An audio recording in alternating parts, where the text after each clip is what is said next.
안녕하세요. 오늘은 실투시밤에 대해서 설명드리도록 하겠습니다. 실투시밤의 상품명은 실반트입니다. 국내 허가 적응증은 인체 면역결핍 바이러스 음성 및 제8형 인체 헤르페스 바이러스 음성인 다발성 캐슬만병 환자의 치료입니다. 이 캐슬만병, 다른 말로 캐슬만씨병 같은 경우는 전신의 림프절에서 발생하는 매우 드문 희귀 질환인데요. IL6의 과형성, IL6 같은 경우는 이제 면역 반응이나 염증 조절에 관여하는 물질인데요. 이 IL6가 과형성되거나 혹은 사람 헤르페스 바이러스와 같은 바이러스 감염이 발병의 원인이라고 추측이 되고 있습니다. 다음으로 실투시맙의 치료 기전을 살펴보도록 하겠습니다. 일반적인 캐슬만병 같은 경우는 이제 IL6가 과형성이 돼서 림프구에 있는 IL6 수용체에 붙게 되면은 림프구 자체가 과증식하게 되고 이로 인해서 림프절이 비대하게 되는 질환이었는데요. 이때 실반트를 투여하게 되면 실반트가 IL6를 차단하게 됩니다. 그래서 림프절 크기가 정상화되고 또 IL6로 인해서 나타났던 전신 증상, 발열이라던가 체중 감소가 호전이 되게 됩니다. 세 번째로 용법 용량을 살펴보도록 하겠습니다. 실투시밤은 3주에 한 번 투여를 하게 되고요. 이때 용량은 11mg/kg입니다. 그래서 내가 예를 들어 50kg 환자다 하면은 한 번에 550mg을 맞게 되고요. 1시간 이상에 걸쳐 정맥 주입하며 실패 치료 전까지 계속하여 투여하게 됩니다. 또한 이 약의 치료 첫 12개월 동안과 이후 3주기마다 혈액학적 검사를 수행하는 것이 추천이 되고 있습니다. 그래서 이 약 투여 전에 이제 호중구는 1000 이상, 혈소판은 75 이상, 헤모글로불린은 17 미만이 충족이 되어야 되고요. 헤모글로불린 같은 경우는 이제 실투시밤을 맞을 때 올라갈 수가 있기 때문에 이러한 기준이 있다고 보시면 좋을 것 같습니다. 네 번째로 일반적인 주의사항을 살펴보도록 하겠습니다. 국소 감염을 포함한 감염은 이 약 투여 전에 치료되어야 하는데요. 이 약은 이제 감염으로 인한 발열이라던가 혹은 급성 염증 반응의 징후 무 증상을 은폐할 수 있기 때문입니다. 두 번째로는 백신하고 관련한 사항입니다.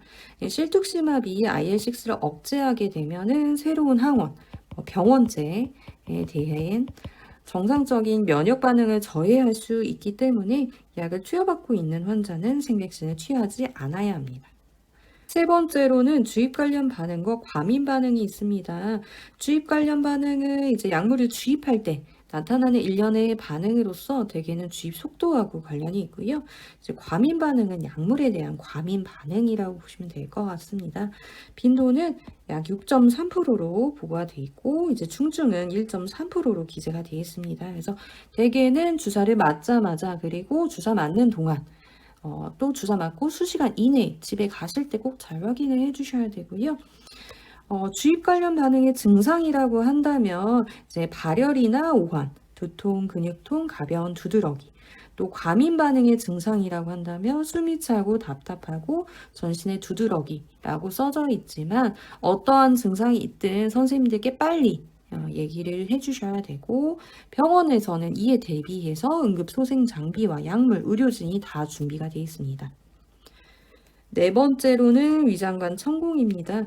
이 약을 투여한 임상 시험에서 위나 식도, 소장, 대장 등의 구멍이 난 위장관 천공이 보고가 돼 있다고 알려져 있습니다.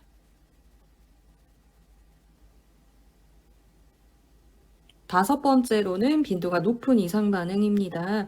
20% 이상 발생한 이상 반응으로서 피부하고 관련한 게 가장 흔했습니다. 그래서 발진과 가려움증이 각 28%로 보고가 되어 있고요. 발진 같은 경우는 피부색이 변하거나 이제 부어오른 것들을 의미를 하고 이제 일부분만 그럴 수도 있지만 전신에 생기기도 하고요.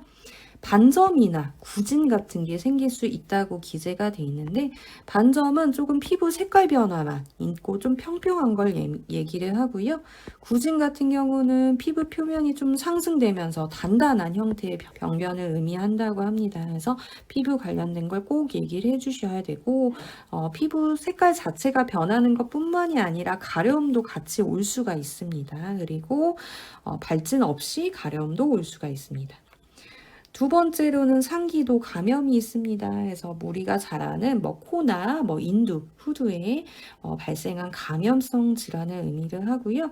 환자분들 증상이라고 한다면 콧물, 코막힘, 기침, 가래, 인후통, 발열 같은 것들일 수가 있고요. 세 번째로는 이제 전신이나 국소, 손발, 말단의 부종, 붓는 것들이 기재가 돼 있고, 마지막으로 이제 20% 이상은 아니지만 체중 증가가 19%로 기재가 돼 있습니다.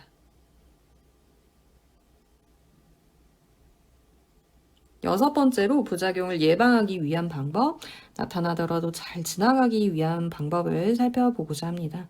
첫 번째, 가장 빈도가 높았던 발진과 가려움증 관해서는 환자분들 기본적으로 이제 보습 꼭 잘 해주세요. 로션 사용해 주시고요. 가능한 알코올 성분 없는 것을 추천을 드립니다. 알코올 자체가 나쁘다기보다 알코올 휘발하면서 몸이 더 건조해질 수 있어서 알코올 성분 없는 순한 로션 추천을 드리고, 증상이 있을 때는 긁거나 문지를 쓰지 마시고요.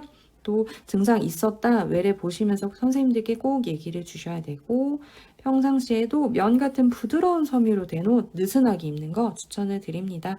모두 국가암지식정보센터에 기재된 자료들입니다. 두 번째, 상기도 감염도 빈도가 높았었는데요. 환자분들 위생관리 철저하게 잘 하고 계시겠지만 마스크도 잘 써주시고 손발도 깨끗이 씻어주시고요. 사람 많은 곳은 가능한 꼭 피해주세요. 그리고 우리 병원 올 때마다 혈구수 모니터링 합니다. 그래서 이런 것들에 대해서도 선생님들께서 면밀히 확인을 해주실 거고, 세 번째로 부종도 빈도가 높았습니다. 그래서 평상시에도 꽉 끼는 옷은 조금 피해 주시고, 이제 손발이 붓는다 혹은 몸이 전체적으로 붓는다 하시면은 당연히 이제 그냥 넘어가시지 마시고 선생님들께 꼭 얘기를 해 주셔야 됩니다. 네 번째, 백신하고 관련해서는 이약 투여할 때 또는 투여 시작 전 4주 이내에는 이제 생백신 투여하지 않도록 권고가 되고 있습니다. 다섯 번째로 이제 주입 관련 반응과 약물 과민 반응 관련해서는 주사를 맞자마자 맞을 때 그리고 맞고 수시간 이내에 환자분들 나 열이 난다, 춥다, 숨이 차다, 답답하다, 어디가 가렵다, 두드러기가 올라온다에 대해서 선생님들께 빨리 얘기만 해주시면 되고요. 마지막으로 위장관 천공은 임상시험에서 드물게 발생하였습니다. 그래서 빈도가 있지는 않겠지만 환자분들 이제 심한 복통이 있다든지 숨이 차다든지 심한 메스꺼움 구토에 관해서는 선생님들께 얘기를 주시면 좋을 것 같습니다.